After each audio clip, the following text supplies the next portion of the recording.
dehors. Payer les factures ne fait pas de toi un membre de la famille, m'a hurlé mon père à Thanksgiving. J'ai souri. Alors, qu'il paie les 9600 €. Le lendemain, police, larmes et chaos total. Je m'appelle Amélie. J'ai 32 ans et jusqu'à Noël dernier, j'étais la fille magnifique qui contribuait à hauteur de 9600 € par an pour soutenir mes parents ingrats.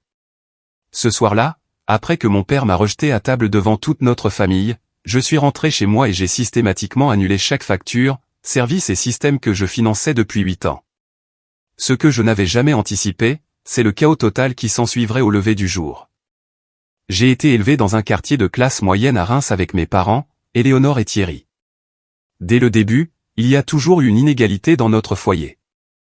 Mon jeune frère, Julien, qui a actuellement 27 ans, était le favori incontesté. Je l'ai reconnu très tôt, peut-être vers l'âge de 7 ans, quand il a obtenu un vélo tout neuf pour avoir eu un décembre 2020 sur son bulletin, tandis que mes parfaits 18/20 me valaient une tape sur la tête et un rappel de maintenir ce niveau. Cette tendance a persisté tout au long de notre enfance. Julien avait la plus grande chambre, les vêtements les plus neufs et les acclamations les plus enthousiastes lors des événements scolaires. J'ai appris à accepter mon rôle de fille fiable mais quelque peu négligée, qui ne pourrait jamais tout à fait égaler mon frère aux yeux de mes parents. Le véritable tournant s'est produit quand j'avais 18 ans. Papa a perdu son poste à l'usine automobile où il travaillait depuis 20 ans. L'entreprise réduisait ses effectifs et, malgré son expérience, il a été parmi les premiers à être licencié. Maman avait toujours été réceptionniste à temps partiel dans un cabinet dentaire de quartier, mais ses revenus étaient insuffisants pour entretenir notre foyer. La situation financière de notre famille a chuté. Je me préparais à commencer l'université lorsque cela s'est produit. Contrairement à Julien, qui était encore au lycée, j'ai dû trouver comment financer mes études. J'ai obtenu des prêts étudiants, cumulé 3 petits boulots et à peine dormi pendant 4 ans. Je servais des tables le matin, travaillais à la bibliothèque universitaire l'après-midi et faisais de la saisie de données depuis ma chambre d'étudiante le soir. Pendant ce temps, Julien continuait à obtenir toute l'aide financière que nos parents pouvaient lui fournir. Quand il a commencé l'université 3 ans plus tard, ils ont trouvé l'argent pour ses frais de scolarité, allant même jusqu'à contracter une deuxième hypothèque sur leur maison. Par un miracle de détermination et d'énormes quantités de café, j'ai obtenu mon diplôme en informatique.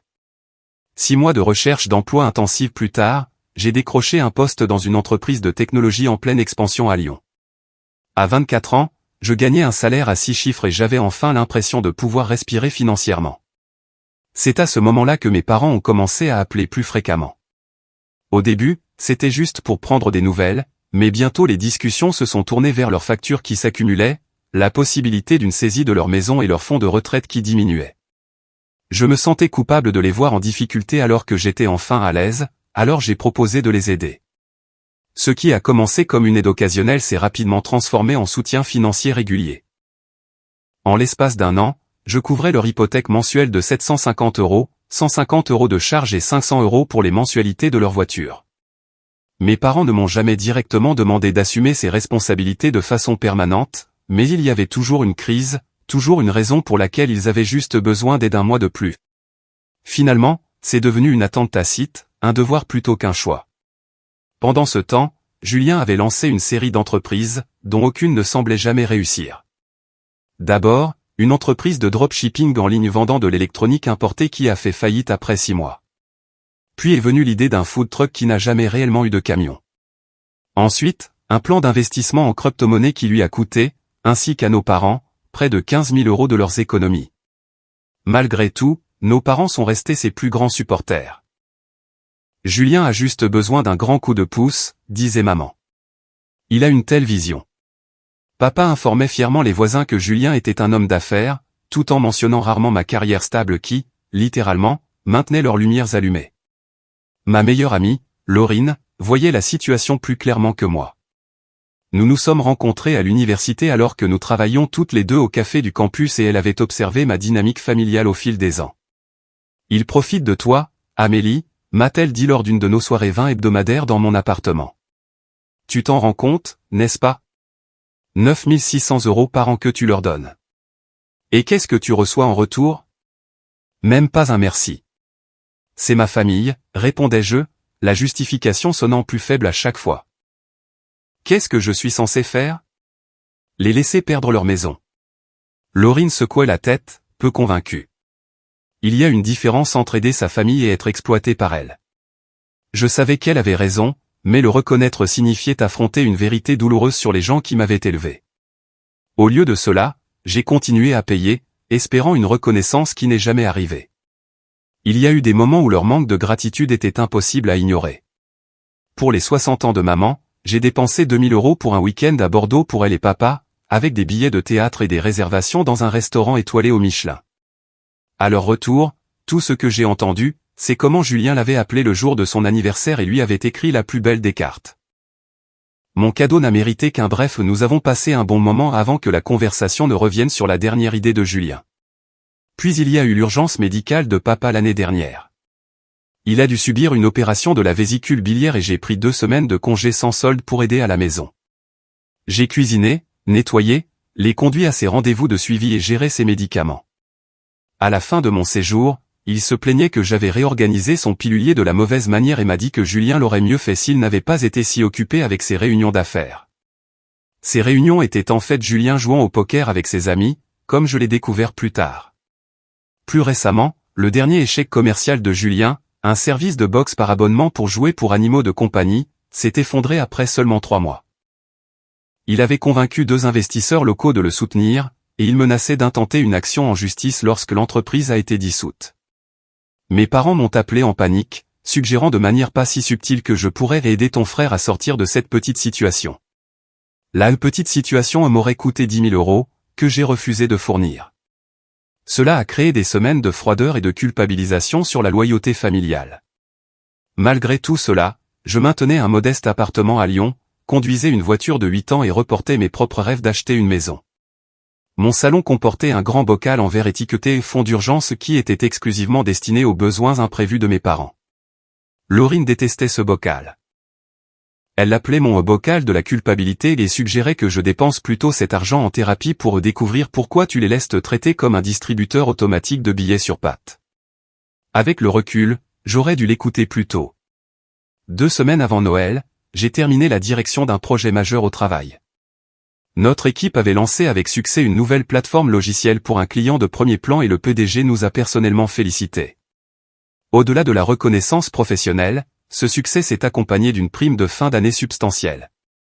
Pour la première fois depuis des années, je me sentais suffisamment en sécurité financièrement pour envisager de verser un acompte sur une petite maison au printemps. Le même jour, maman a appelé pour discuter des plans de Noël. On pensait que tu pourrais nous recevoir cette année, a-t-elle dit sans vraiment me demander si je le voulais. Notre maison devient trop petite et tu as ce bel appartement. J'étais surprise car il s'était plaint de mon appartement stérile l'année précédente lorsque je les avais reçus. Maman avait passé tout le repas à souligner que ma cuisine était différente de ses recettes traditionnelles, tandis que papa grognait à propos de mes chaises de salle à manger inconfortables. Pourtant, j'ai accepté, espérant que peut-être cette année serait différente. Bien sûr, ça a l'air génial, ai-je dit, réorganisant déjà mentalement mes meubles pour accueillir tout le monde. Je m'occupe de tout. Le week-end avant Noël, Laurine m'a accompagné à l'épicerie alors que je faisais mes courses. J'ai dépensé près de 350 € pour une dinde bio, des ingrédients de première qualité pour les accompagnements, 3 sortes de tartes différentes et plusieurs bouteilles de vin cher. Tu es sûr qu'ils apprécieront tout cet effort, a demandé Laurine alors que j'hésitais entre 2 marques de sauce aux érelles. L'année dernière, ta mère a dit que ta purée de pommes de terre était trop crémeuse. Cette année sera différente, ai-je insisté, choisissant l'option la plus chère. J'ai eu cette prime. Nous avons beaucoup à célébrer. J'ai appelé Julien pour savoir s'il apporterait quelque chose pour le repas. Désolé, Serette. Un peu juste en ce moment, a-t-il dit. Je pouvais entendre des jeux vidéo à plein volume en arrière-plan. Mais je serai là, c'est sûr. Je lance une nouvelle entreprise bientôt. J'ai de gros investisseurs en ligne de mire. Pas de problème, ai-je répondu, ajoutant des verres à vin à mon panier. J'ai tout prévu. 3 jours avant Noël, maman a rappelé. On a réfléchi, a-t-elle commencé, ce qui, j'avais appris, était rarement bon signe. Il serait peut-être mieux de dîner chez nous après tout. Tante Brigitte a mentionné qu'elle aimerait revoir la maison. Et tu sais ce que ton père pense du fait de manger loin de la maison les jours de fête. J'ai regardé mon réfrigérateur plein à craquer et le chemin de table aux motifs automnaux fraîchement acheté. Mais j'ai déjà tout acheté. Je me prépare depuis des jours. Eh bien, tu peux tout simplement tout apporter ici, a-t-elle dit comme si c'était la solution la plus simple du monde. Ce sera plus chaleureux à la maison de toute façon. J'ai donc réorganisé mes plans. La veille de Noël, j'ai passé des heures à préparer des plats faciles à transporter, j'ai soigneusement emballé mes décorations et j'ai essayé de rester positive. Ce soir-là, en déposant quelques préparatifs chez eux, j'ai entendu papa au téléphone avec un parent. Amélie ? Bien sûr, elle aide pour le dîner, a-t-il dit d'un ton dédaigneux. Mais entre nous, elle ne contribue jamais assez pour nous, vu comme elle s'en sort bien. Tout cet argent et elle nous laisse encore nous débattre parfois. Je suis resté immobile dans le couloir, la saumure de dinde à la main, tandis que ces mots me frappaient. Ne contribue jamais assez. Je leur fournissais 9 600 € par an, près de 10% de mon revenu après impôt. Cette nuit-là, de retour dans mon appartement, je n'ai pas pu dormir. Les avertissements de Laurine résonnaient dans ma tête.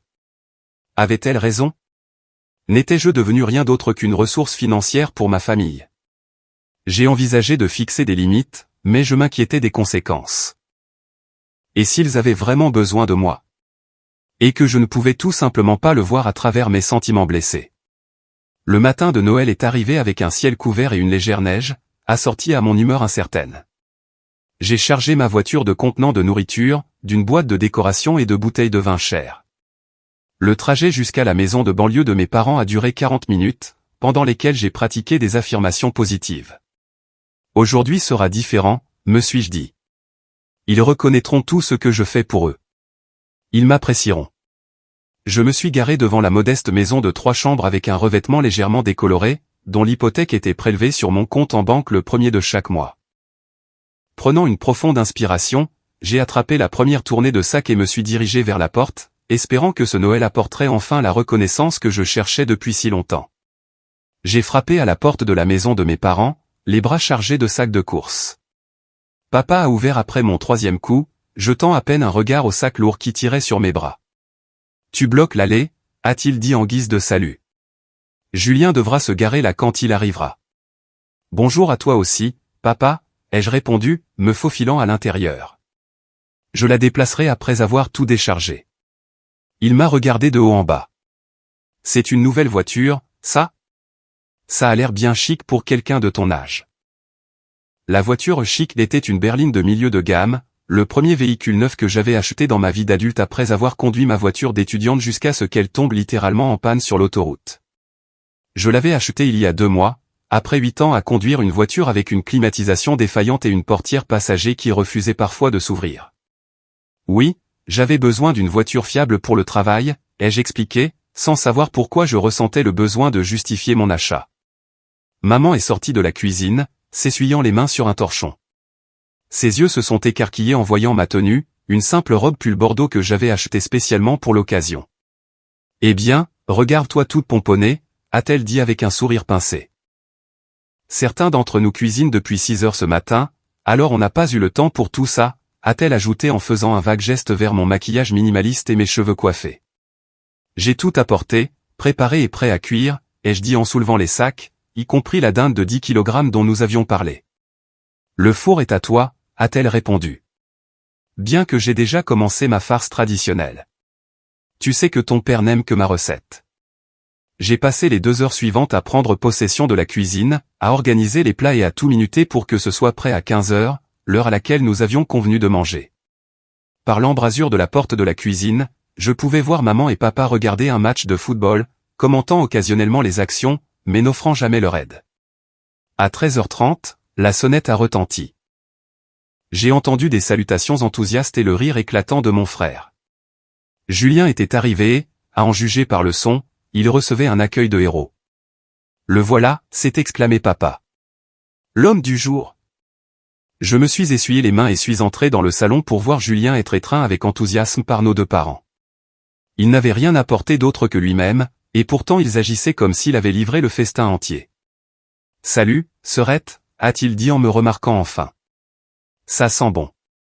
Tu as toujours été la magicienne de la cuisine. » Avant que je puisse répondre, la sonnette a de nouveau retenti.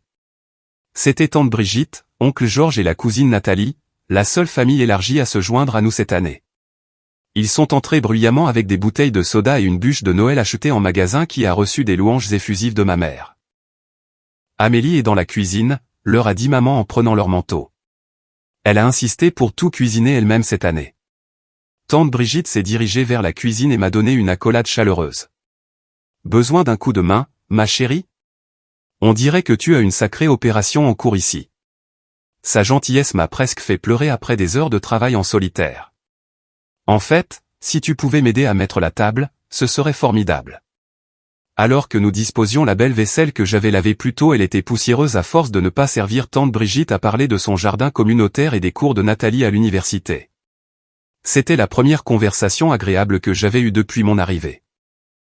Au moment de nous rassembler autour de la table, j'avais produit un festin de Noël digne d'une photo, une dinde dorée, une sauce aux érelles maison, de la purée de pommes de terre, des légumes rôtis, 3 sortes de tartes refroidissant sur le comptoir, et 2 types de farces, la traditionnelle et celle aux huîtres, malgré le commentaire antérieur de maman. J'avais quand même préparé la préférée de papa. La dinde a l'air un peu sèche, a commenté maman alors que papa commençait à la découper. J'ai l'habitude de la couvrir de beurre avant de la rôtir. J'ai mordu ma langue. J'avais en fait utilisé un mélange de beurre et d'herbes sous la peau, en plus d'un arrosage régulier, mais il ne servait à rien de défendre mes méthodes de cuisson. Ce vin est terriblement sucré, s'est plaint papa après avoir goûté la bouteille à 60 € que j'avais achetée sur la recommandation d'un sommelier. Julien, qui en était déjà à son 2e verre, a haussé les épaules. Ça me va. L'alcool gratuit est le meilleur, non? Le plan de table n'avait pas été prévu, mais je me suis retrouvé à l'extrémité de la table rectangulaire, avec Julien assis entre nos parents à l'autre bout. Tante Brigitte, oncle Georges et Nathalie occupaient le milieu, créant une manifestation physique de ma distance émotionnelle avec ma famille immédiate. Papa a mené la prière avant le repas, une tradition dans notre foyer. Seigneur, nous te remercions pour cette nourriture et pour avoir ramené Julien sain et sauf parmi nous. Nous sommes reconnaissants pour la santé, pour cette maison et pour la famille. Amen. Aucune mention de ma contribution au repas ou à l'hypothèque de la maison. Alors que nous commencions à nous servir, oncle Georges m'a posé des questions sur mon travail. Amélie, ta mère a mentionné que tu travailles avec les ordinateurs. Que fais-tu exactement, déjà? Je suis développeuse de logiciels senior, spécialisée dans les systèmes de technologie financière, ai-je expliqué. Mon équipe vient de lancer avec succès une plateforme bancaire majeure qui sera utilisée par des millions de personnes. Donc tu répares les ordinateurs quand ils tombent en panne, a interrompu papa avant que je puisse élaborer. Non, je conçois et construis les logiciels qui fonctionnent dessus, ai-je clarifié pour ce qui me semblait être la 100e fois. En fait, je viens de diriger un projet qui a rapporté à notre entreprise un contrat de plusieurs millions d'euros. J'ai reçu une belle prime pour ça. En parlant d'entreprise à succès, a interjeté maman en se tournant vers Julien. Raconte à tout le monde ta nouvelle idée, mon chéri. Et voilà, la conversation a basculé. Ma réussite, qui avait nécessité des mois de travail de 60 heures par semaine, a été balayée au profit du dernier concept non éprouvé de Julien. Je lance une application de fitness axée sur la technologie, a annoncé fièrement Julien. Ça va révolutionner la façon dont les gens s'entraînent à la maison. J'ai déjà le business plan et je rencontre des investisseurs le mois prochain. Ça a l'air fascinant, a dit papa, rayonnant de fierté. Notre fils, l'entrepreneur. J'ai mangé ma dinde en silence, qui n'était d'ailleurs pas sèche du tout. Le repas que j'avais passé des jours à préparer et des centaines d'euros à financer était consommé avec une reconnaissance minimale, tandis que Julien tenait le crachoir en décrivant une entreprise qui n'existait que dans son imagination. Alors que nous passions au dessert, le monologue de Julien sur son application de fitness continuait sans relâche. L'investissement initial nécessaire n'est même pas si élevé, disait-il en gesticulant avec sa fourchette. Juste 35 000 € pour construire le prototype et mettre en place le marketing. Maman a hoché la tête avec enthousiasme. On pensait qu'on pourrait peut-être t'aider à démarrer, n'est-ce pas, Thierry? Papa a bombé le torse. Nous avons encore quelques économies que nous pourrions utiliser. La famille doit soutenir les rêves des uns et des autres. J'ai failli m'étouffer avec ma tarte au potiron. Les quelques économies auxquelles il faisait référence étaient leur fonds de retraite, qui était déjà dangereusement bas. Julien, ai-je dit prudemment, en essayant de garder un ton neutre. Qu'est-ce qui rend cette application différente des centaines d'autres déjà sur le marché? As-tu fait une étude de la concurrence? Julien a levé les yeux au ciel. Bien sûr que oui, Amélie. Mais la mienne a un angle unique que personne d'autre ne fait. Lequel, ai-je insisté. Je ne veux pas entrer dans les détails avec tant de monde autour, a-t-il esquivé. Le vol d'idées est une réalité dans le monde de la tech, comme tu devrais le savoir. J'ai pris une lente inspiration. Je suis juste inquiète parce que pour obtenir des investisseurs, il faut un business plan solide. Le marché des applications de fitness est incroyablement saturé et le taux d'échec pour les nouveaux entrants est supérieur à 90%. La voilà qui recommence, a soupiré maman en regardant les autres d'un air désolé. Toujours à gâcher la fête de Julien. Je ne gâche rien du tout, me suis-je défendu. Je travaille dans la tech. J'essaie d'offrir une perspective réaliste avant que vous n'investissiez vos économies de retraite dans une autre entreprise qui pourrait ne pas réussir. Que veux-tu dire par une autre entreprise, a demandé Julien, le visage rougeoyant. Ce n'est pas parce que tu as un travail ennuyeux dans une grande boîte que tout le monde veut ça. Certains d'entre nous prennent des risques pour atteindre la grandeur. Les risques sont une bonne chose, ai-je répondu. Mais ce serait la 4e idée d'entreprise que tu poursuis en 3 ans. Le magasin de dropshipping, le food truck, le groupe d'investissement en crypto-monnaie. Aucun d'entre eux n'a rapporté le moindre profit. Tu es juste jalouse, a lâché Julien. Tu l'as toujours été. Tu ne supportes pas que maman et papa soutiennent mes ambitions. Soutenir. Le mot a flotté dans l'air un instant avant que je ne continue. Ma voix était calme mais ferme. Savez-vous qui a réellement soutenu maman et papa ces 8 dernières années? Moi.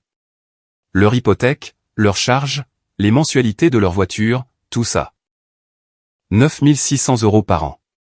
Un lourd silence est tombé sur la table.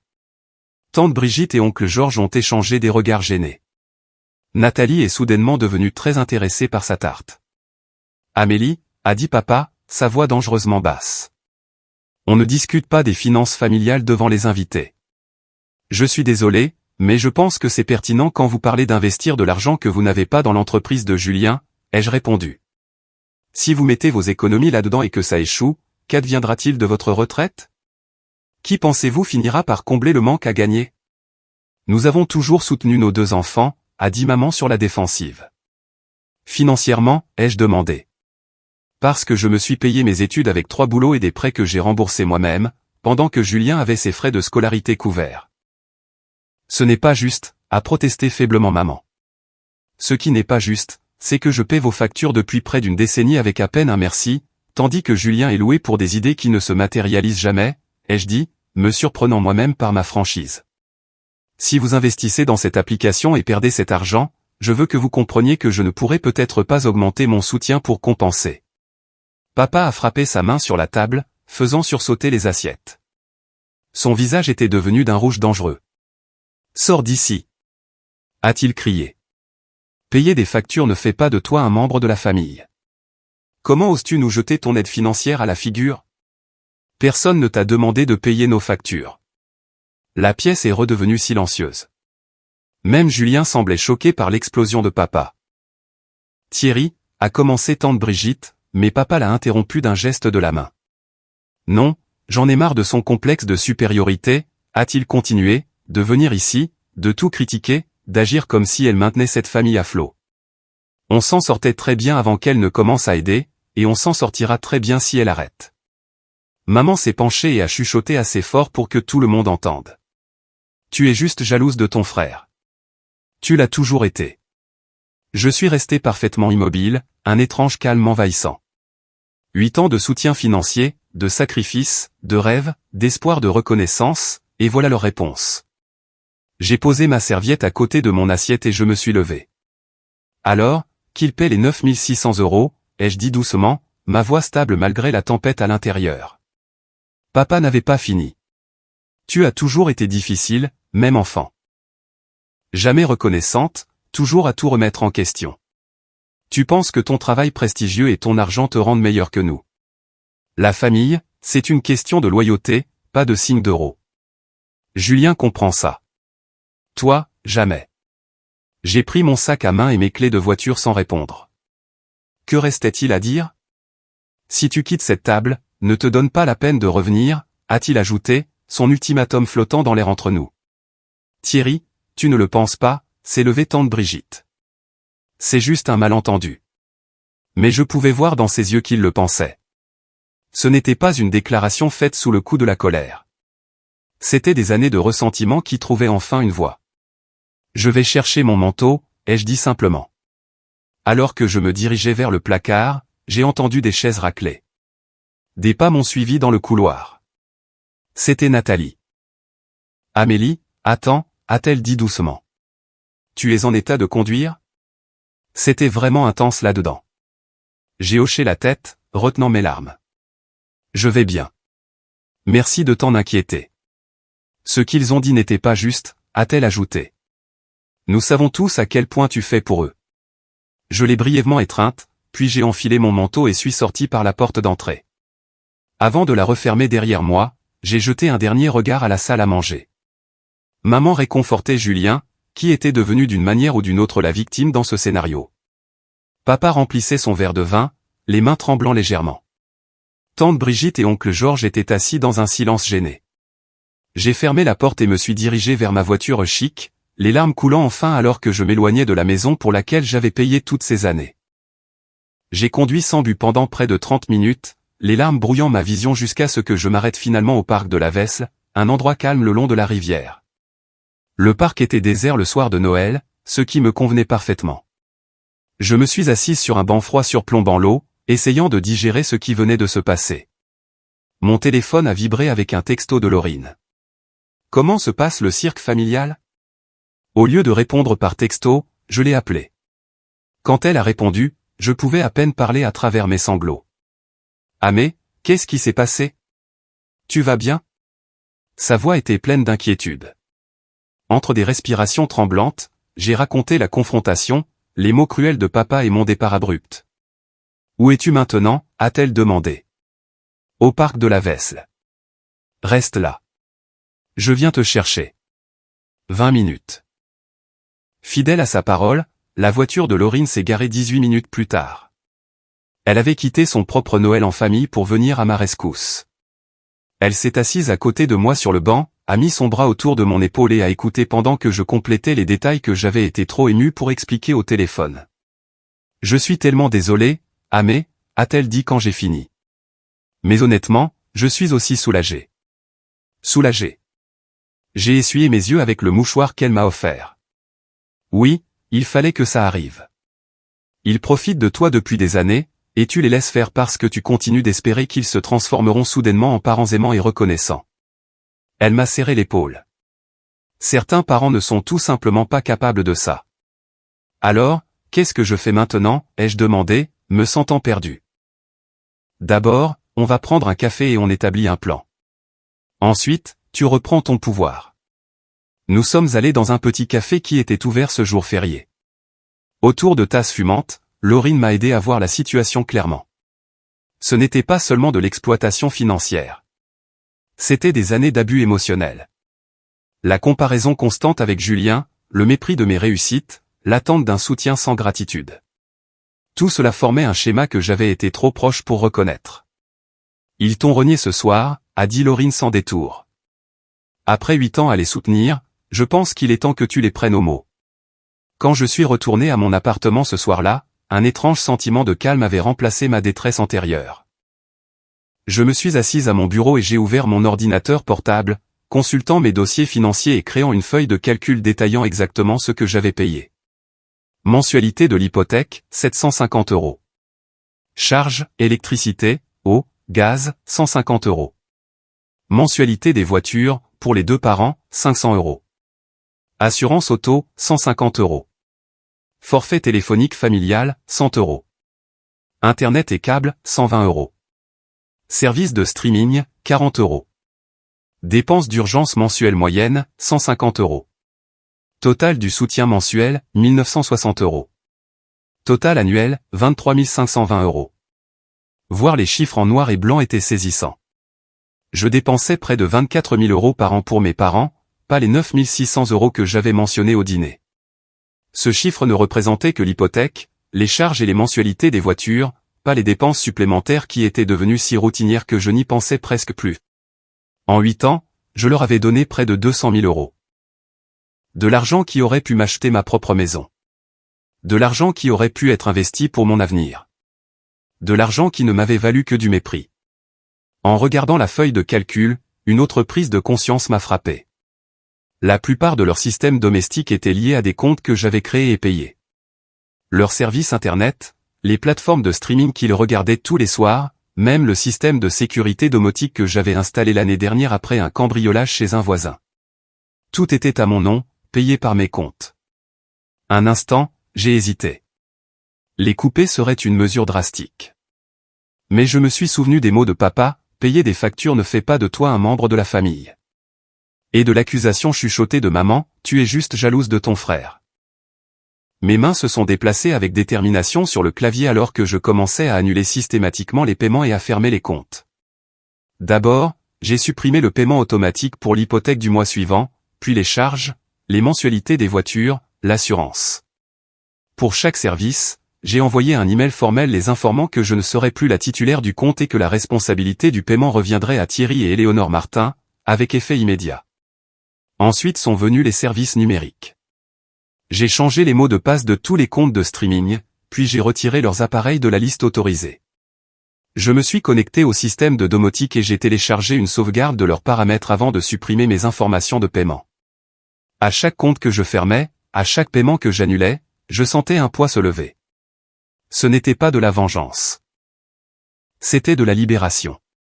Pendant trop longtemps, j'avais assimilé le soutien financier à l'amour, espérant que si je donnais assez, il me verrait enfin. Mais comme Laurine l'avait souligné, certaines personnes sont incapables de donner l'appréciation et l'amour que nous méritons, peu importe combien nous nous sacrifions.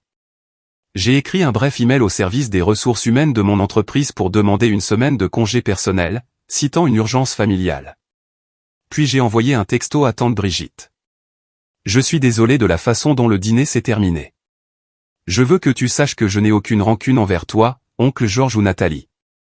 Ce qui s'est passé ce soir est l'aboutissement d'années de déséquilibre dans ma relation avec mes parents. J'ai besoin de prendre du temps loin d'eux pour réévaluer notre relation.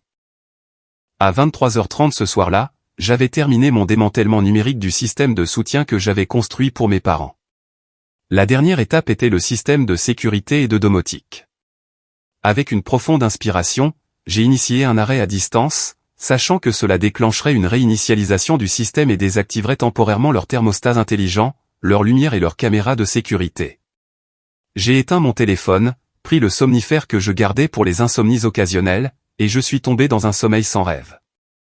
Libre pour la première fois en 8 ans du fardeau d'être la gardienne de mes parents.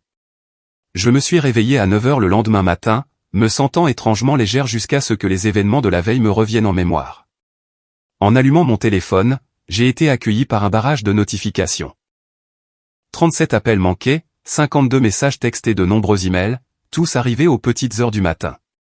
Le premier message vocal que j'ai écouté était de tante Brigitte. Horodaté à 7h15. Amélie, appelle-moi dès que tu auras ce message. Il y a une situation chez tes parents. Ils se sont réveillés pour trouver tout coupé et l'alarme de sécurité qui sonnait. Ils ne pouvaient pas la réinitialiser car le mot de passe a été changé. Ton père a appelé la police en prétendant qu'il y avait eu une intrusion ou un piratage. Ils sont là-bas maintenant. S'il te plaît, rappelle-moi. Le message suivant était de Julien, envoyé à 7h22. Putain, qu'est-ce que tu as fait? La voiture a été saisie ce matin. Je devais me rendre à une réunion importante et maintenant je suis coincé chez maman et papa. Règle ça tout de suite. Les messages vocaux de ma mère sont passés de la colère à la manipulation. 7h30. Amélie Martin, tu nous rappelles tout de suite et tu nous expliques ce qui se passe avec tous nos comptes. 8h15 la société de crédit a appelé. Ils ont dit que le paiement a été annulé. C'est une sorte de mauvaise blague après hier soir? 8h45, ton père a des douleurs thoraciques à cause du stress. S'il lui arrive quelque chose, ce sera sur ta conscience. 9h s'il te plaît, ma chérie, si nous avons dit quelque chose pour te contrarier hier, nous sommes désolés. Rappelle-nous, c'est tout. Nous ne pouvons pas gérer tous ces problèmes financiers en même temps. Mon père n'avait laissé qu'un seul message, à 8h30. sa voix froide et menaçante. Quel que soit le tour que tu joues, ça s'arrête maintenant. J'ai parlé à ton cousin, Gérard, qui est avocat, et il dit que ce que tu fais pourrait constituer un abus financier sur personne âgée. Tu as jusqu'à midi pour tout rétablir ou nous envisageons une action en justice. J'ai parcouru les messages textes qui racontaient une histoire similaire de panique et d'incrédulité. La société de crédit avait envoyé un email automatisé concernant l'annulation du paiement, que ma mère m'avait transféré avec plusieurs points d'exclamation. La compagnie d'électricité avait envoyé un avis indiquant que le service serait coupé dans 3 jours si des arrangements de paiement n'étaient pas pris. Au milieu du chaos, il y avait un texto de Nathalie. Je prends juste de tes nouvelles. C'est la folie ici, mais je veux que tu saches que je comprends pourquoi tu as fait ce que tu as fait. Ils n'ont pas été juste avec toi hier, ni, d'après ce que je peux voir, depuis longtemps. Prends soin de toi. Le plus surprenant était un message vocal de l'oncle Georges, qui s'impliquait rarement dans les drames familiaux. Amélie, c'est ton oncle Georges. Je veux juste dire que, bien que ton approche ait causé tout un remue-ménage, ton père et ta mère ont dépassé les bornes hier. La façon dont ils ont méprisé tes contributions était inacceptable. Éléonore et Thierry nous disent depuis des années que c'est Julien qui les aidait financièrement. Nous avons donc tous été choqués d'apprendre que c'était toi depuis le début. Prends le temps dont tu as besoin, mais sache que tout le monde dans la famille ne pense pas que tu as tort. Je me suis assise sur mon canapé, téléphone à la main, et j'ai réfléchi à la manière de répondre. Après mûre réflexion, j'ai composé un unique email adressé à mes parents, avec Julien, tante Brigitte et oncle Georges en copie. Chère maman et papa, hier soir, au dîner de Noël, vous avez clairement indiqué que mes contributions financières à notre famille ne constituent pas un véritable engagement familial à vos yeux. Papa a spécifiquement déclaré, payer des factures ne fait pas de toi un membre de la famille, et a poursuivi en me demandant de partir. J'ai passé 8 ans à vous soutenir financièrement, payant environ 24 000 € par an pour votre hypothèque, vos charges, vos mensualités de voiture, vos assurances, vos factures de téléphone, votre internet et diverses autres dépenses. Pendant ce temps, mes contributions ont été tenues pour acquises, tandis que Julien recevait des éloges et un soutien pour des entreprises qui ont échoué à plusieurs reprises. J'ai respecté vos souhaits en me retirant complètement de vos affaires financières. L'hypothèque, les charges, les paiements de la voiture et toutes les autres factures ont été retournés sous votre responsabilité. Toutes les informations de compte vous ont été envoyées par email séparément afin que vous puissiez en assumer le paiement. Maman, concernant ton texto sur papa ayant des douleurs thoraciques, s'il y a une véritable urgence médicale, s'il te plaît, appelle le 15. Pas moi. Utiliser les alertes de santé comme manipulation émotionnelle n'est pas acceptable. Papa, concernant ta menace d'action en justice, il n'y a aucune obligation légale pour un enfant adulte de soutenir financièrement ses parents. Tous les comptes étaient à mon nom, et j'ai le droit de mettre fin aux services que je payais volontairement. Je vais prendre du temps loin des interactions familiales pour réévaluer notre relation. J'espère que cette période nous donnera à tous de la clarté sur ce que nous apprécions vraiment dans nos liens familiaux. Amélie. Quelques minutes après avoir envoyé l'email, mon téléphone a de nouveau sonné. C'était ma mère. Je l'ai laissé aller sur la messagerie vocale. Amélie, s'il te plaît. Ton père est à l'hôpital. Sa tension artérielle a atteint des niveaux dangereux ce matin. Le médecin dit que cela aurait pu provoquer un AVC. Tu dois venir tout de suite. Mon cœur s'est emballé de panique et de culpabilité. Avais-je réellement provoqué une urgence médicale? J'étais sur le point d'attraper mes clés de voiture quand un autre texto est arrivé. Celui-ci de Nathalie. Juste pour que tu saches, oncle Thierry n'est pas à l'hôpital. Lui et tante Éléonore sont chez eux avec la police. Ils essaient de prétendre que tu as piraté leur système ou quelque chose comme ça. Je pensais que tu devais savoir au cas où ils te diraient le contraire. La manipulation était à couper le souffle par son audace. J'ai renvoyé un rapide merci à Nathalie pour la vérité, puis j'ai vérifié mon application de sécurité domestique. J'avais toujours un accès à distance aux caméras que j'avais installées chez mes parents. Les images les plus récentes montraient des policiers dans le salon pendant que mon père gesticulait sauvagement, l'air en parfaite santé, bien qu'extrêmement agité. Tout au long de la journée, les messages ont continué. Julien a envoyé un texto particulièrement venimeux vers midi. Tu as détruit cette famille avec ton égoïsme. Maman et papa ont tout donné pour nous élever, et c'est comme ça que tu les rembourses? En les humiliant devant la police et en les laissant sans les produits de première nécessité. Répare ce que tu as cassé, Amélie. C'est ton bazar. J'ai tapé et supprimé plusieurs réponses avant de me contenter d'une réponse d'un seul mot. Non. La semaine suivante, je me suis concentré sur la reconstruction de mon estime de soi. J'ai commencé des séances quotidiennes avec un thérapeute spécialisé dans les traumatismes familiaux. J'ai renoué avec des amis que j'avais négligés en donnant la priorité aux besoins de mes parents. J'ai dormi, vraiment dormi, pour ce qui m'a semblé être la première fois depuis des années. Le barrage de messages de mes parents a progressivement ralenti lorsqu'ils ont réalisé que j'étais sérieuse quant au maintien de mes limites. Tante Brigitte a rapporté qu'ils avaient été contraints de puiser dans leurs économies pour rétablir leur service public et effectuer un paiement hypothécaire. Julien était retourné vivre temporairement chez eux pour les aider à traverser cette période difficile, ce qui impliquait apparemment de manger leur nourriture et d'utiliser leur Wi-Fi, mais pas de contribuer financièrement. Le développement le plus surprenant est venu de ma famille élargie. Oncle Georges a appelé pour m'inviter à dîner le dimanche chez eux, en précisant explicitement que mes parents ne seraient pas présents. Nathalie envoyait des textos réguliers pour prendre de mes nouvelles, sans jamais me pousser à me réconcilier, mais en offrant un soutien sincère. Même la sœur de ma mère, tante Denise, qui n'était pas présente à Noël, m'a contacté pour me dire qu'elle avait toujours vu à quel point j'étais traité injustement dans la famille. Au fil des jours, mes parents ont tenté de nouvelles stratégies. Maman a envoyé un email avec pour objet les réunions d'urgence familiale, annonçant qu'ils organisaient un grand repas chez eux et s'attendaient à ce que toute la famille y assiste pour mettre cet malheureux incident de Noël derrière nous. L'email ne faisait aucune reconnaissance de leur rôle dans le conflit, aucune excuse pour leurs paroles ou leurs actions, juste l'attente que je revienne au bercail comme si de rien n'était. Julien a fait une dernière tentative pour me culpabiliser afin que je reprenne le soutien financier. Son texto disait « Maman et papa pourraient perdre la maison d'ici janvier si tu n'aides pas. C'est ce que tu veux ? Voir tes propres parents à la rue à cause de ta fierté ? C'est de ta faute, Amélie. Tout ça. » J'ai montré le message à Laurine lors de notre dîner hebdomadaire. Triangulation classique, a-t-elle dit en secouant la tête. Il essaie de faire de leurs problèmes financiers ta responsabilité à nouveau. Se sont-ils au moins excusés ? Pas une seule fois, ai-je confirmé.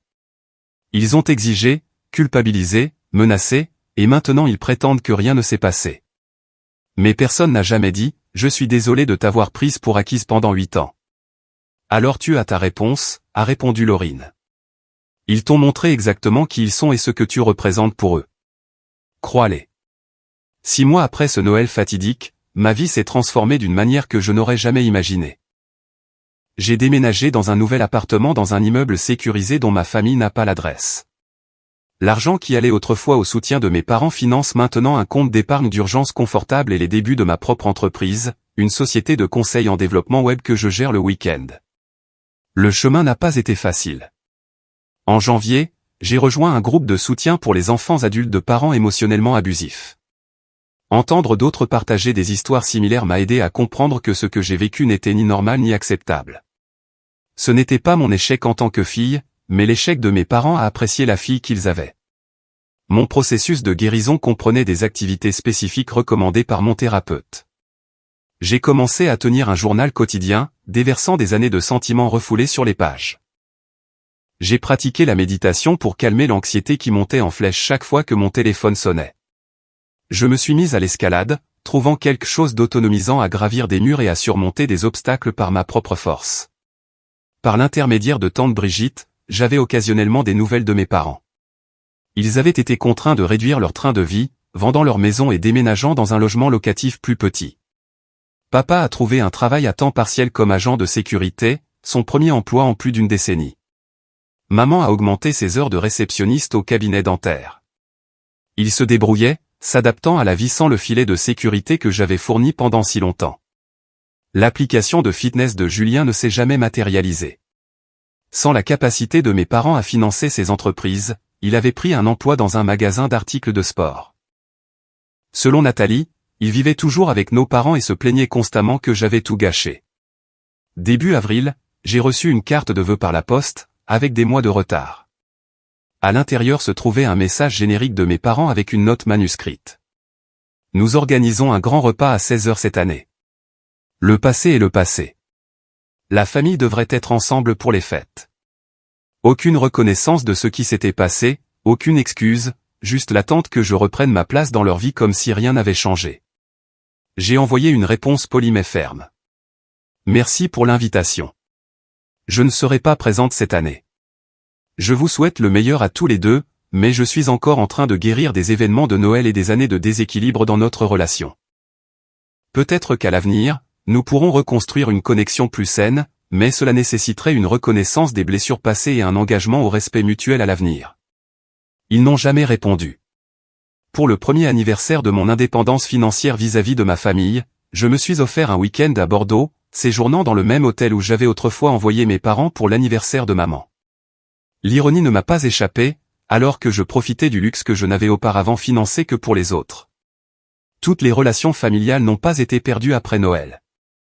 Tante Brigitte et oncle Georges sont devenus plus comme des parents pour moi que les miens ne l'ont jamais été. Ils appellent régulièrement, célèbrent mes réussites et ne demandent jamais rien d'autre que ma compagnie. Nathalie et moi nous retrouvons pour un café toutes les quelques semaines, notre lien de cousine plus fort que jamais. De manière plus surprenante, la sœur de ma mère, tante Denise, est devenue une alliée solide. J'ai toujours vu comment il favorisait Julien, m'a-t-elle dit lors d'un long appel téléphonique.